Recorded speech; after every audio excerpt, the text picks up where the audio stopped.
En fait, le secteur agroalimentaire pour le canton de Fribourg est un secteur qui est historiquement très important. Ça représente un grand nombre d'emplois d'une part et d'autre part une contribution au PIB qui est importante.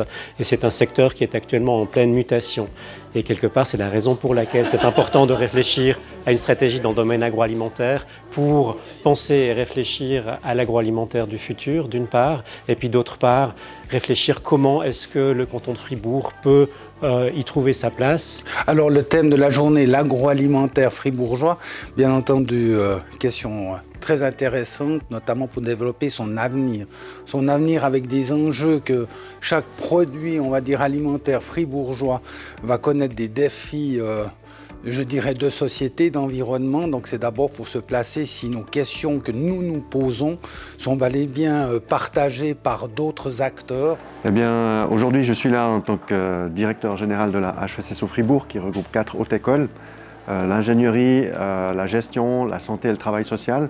Et puis un intérêt particulier, puisqu'on est aussi des acteurs pour la recherche appliquée et le développement. Et comme on développe une stratégie agroalimentaire, on peut aussi apporter nos contributions en tant que haute école pour justement la mise en œuvre de cette stratégie agroalimentaire.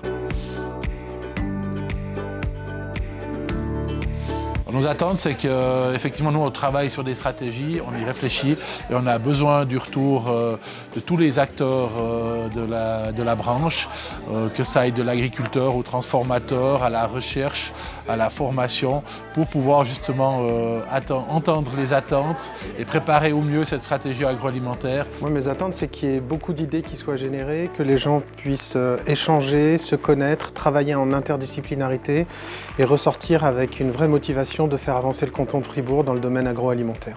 Alors justement que l'artisanat il soit aussi entendu, malgré qu'on soit entouré de grands groupes ou des entreprises plus grandes, on est content de donner aussi la voix à des petits artisans.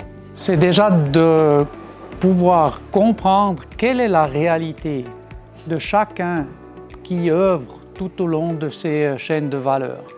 Parce qu'on s'aperçoit que leurs problèmes ne sont pas tous identiques. Et on ne peut pas résoudre un problème global si on ne connaît pas les sous-problèmes. Alors vraiment très intéressante parce qu'en fait, le canton de Fribourg est très fort dans ce secteur agroalimentaire, de la production à la commercialisation, en passant par la transformation. Et de relier toutes ces personnes, tous ces gens actifs dans ce secteur, ben, ça peut apporter des propositions d'avenir et utiles pour toute la filière.